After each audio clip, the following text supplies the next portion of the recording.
Hi there.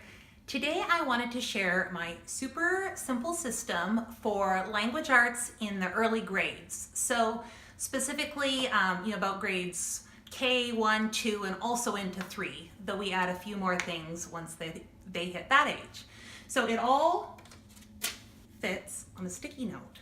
That is how simple my system is, because I think it's really easy to make it far too complicated when our kids are little. There's so many curriculums out there that we can choose from, and it's important and we want to do a good job, so we make it more complicated and harder than it needs to be. And so I think before I even talk about it, the key, in my opinion, is to do less more often than to do a big chunk where it ends in frustration for mom and the child, and then you leave it for a few days because everyone needs to kind of emotionally recuperate. So the key is, to me, just little bits, but doing it consistently. So I even put it on a sticky note because it just helps me remember when I'm working with my daughter who's just finishing up her kindergarten year.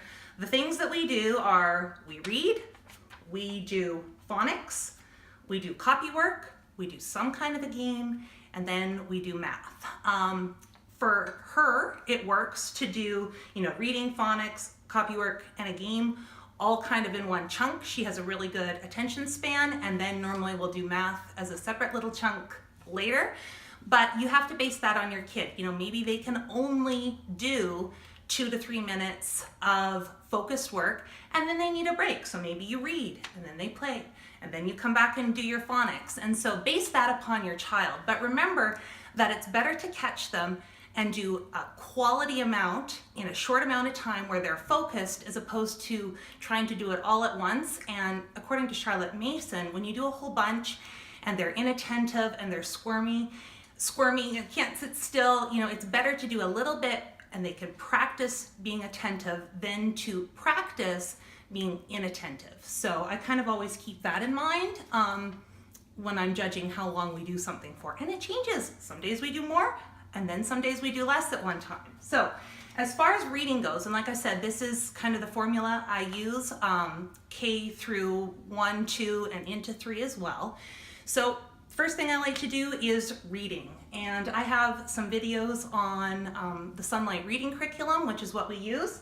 So the reading is easy. This is what we're using right now at the kindergarten level. This is from the Sunlight Fun Tales, and so she would just read me this little book.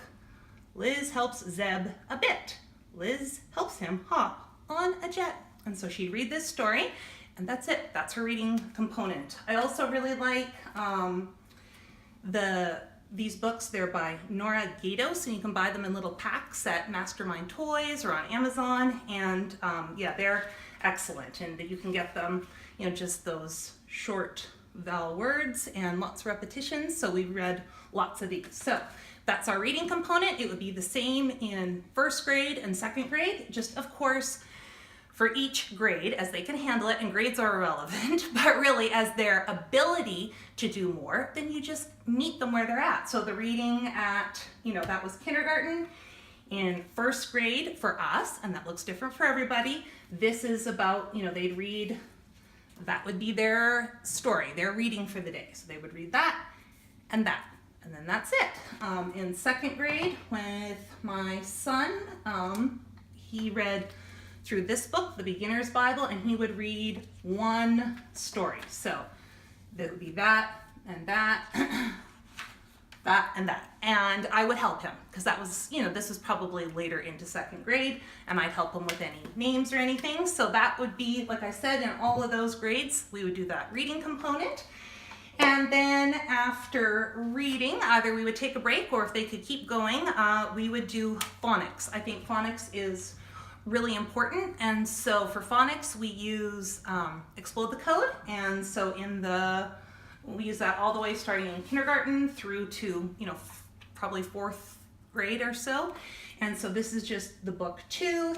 And my rule of thumb is we do approximately 2 to 3 pages a day. I like to pick a page where they're just circling and a page where there is some writing. So that is a good amount. Sometimes if it's all circling, then I'll have them do 3 pages that day. So that's our phonics component.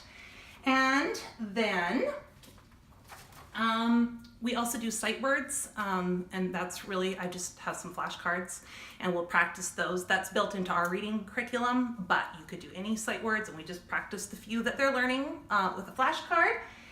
And then we do copy work, and copy work is foundational in our house. We do not do a handwriting program. I don't think it's necessary. If you sit with your child and do a small amount of copy work, they can learn how to form their letters through that process. So when they're really little, we use an app, the Iggy Alphabet app, and they do that, kind of pre-K kindergarten and learn how to form the letters properly. So by the time they're holding a pencil, they have a pretty good idea how to even form the letters. And then with guidance, we do just a little bit of copy work. So in the beginning of kindergarten, I'm talking maybe they copy the letter B 5 times. And that's when they're just learning, as it progresses. Like right now, my daughter is finishing up kindergarten. And this is from our Sunlight. This would be her copy work for the day. I like those types of lines, and she would just write directly underneath it, Jed fell up the hill, period. I think the key with copy work to make it useful is that you do small amounts and they form the letters the correct way. It doesn't necessarily mean it's perfectly neat, but as neat as they can to their ability, and letters are formed correctly. That is one thing I don't wiggle on because if they practice them wrong, it'll always be wrong. So we do our copy work, and it's the same thing. Once they hit 2nd grade and 3rd grade, we still do copy work in 6th grade with my daughter. And I really like the spelling you see for that. So we wouldn't do this in kindergarten or 1st grade, although she probably could, we wouldn't do this in kindergarten. We would start something like this in 1st grade and then continue into 2nd and so forth. So this is the Spelling You See book 2, and you can see that, that would be a day's worth of copy work, towards the end of 2nd grade into 3rd grade. So they can read it there. And I think it's really important with copy work when they're little that they're able to write right underneath it. And you can use anything for copy work. You can pull a sentence or 2 from the story they're reading. That's basically what they do with Sunlight. But I like the Spelling You See because I don't have to think about it. I don't have to plan it out. It's just right there. And anything that I don't have to think about, we are going to do more consistently. So we have our reading, we have our phonics, we have our copy work, and then we play some kind of a game. That's kind of the carrot I dangled to keep it fun. In our Sunlight, they have little suggested games and activities, so we will do something like that. Or honestly, my daughter is on a big Uno kick right now, and she just wants to play Uno and the treat is that we don't play it with any of her siblings. So she does her little list, and then we play our game, maybe a round or 2 of Uno, and that's it. That is our language arts for the day. And like I said, we continue that into 1st and 2nd and even 3rd, and just keep that super simple formula of, the reading, the phonics, the copy work, and some type of game. And then, about 3rd grade for my kids is when we start kind of expanding beyond that, but that's it. And this video wasn't as fast as I thought it would be, being that my sticky note is only this long. But truly, we don't do language arts for more than 15 minutes. Not 15, maybe 20. But, it takes 5 minutes to read, 5 minutes to 10 minutes for our phonics, and the copy work is normally 5 is plenty. If it's taking them longer than 5 to 10 as they get older, you're probably doing too much. So if you're noticing, with having issues with sloppiness and stuff like that, reduce the amount they're doing, but have them do it neatly. And I really can't do a video on language arts for the early years without talking about probably the most important component, which wasn't on my list, but it's just reading to your kids. If you want your kids to be readers and love books, then you need to build those fond memories around around books. And so if you haven't heard of Sarah Mackenzie, drop everything, search for Read Aloud Revival, and get their free book list. And so we use that constantly for read alouds, from picture books all the way up through the higher level chapter books.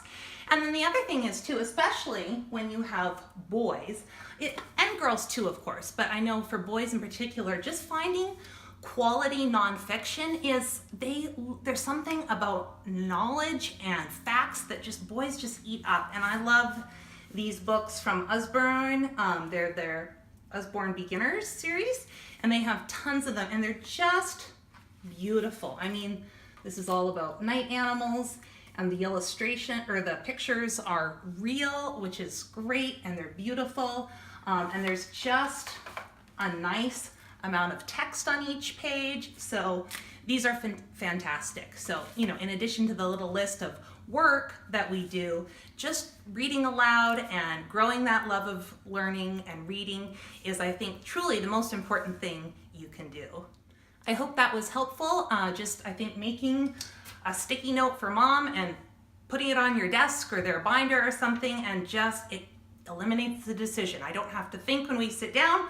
We read, phonics, copywork, game, and kids like predictability too. So I think when you just know what you're going to do and you can just go through it quickly and keep it fun and efficient, it will create the best possible foundation that you can for your kids.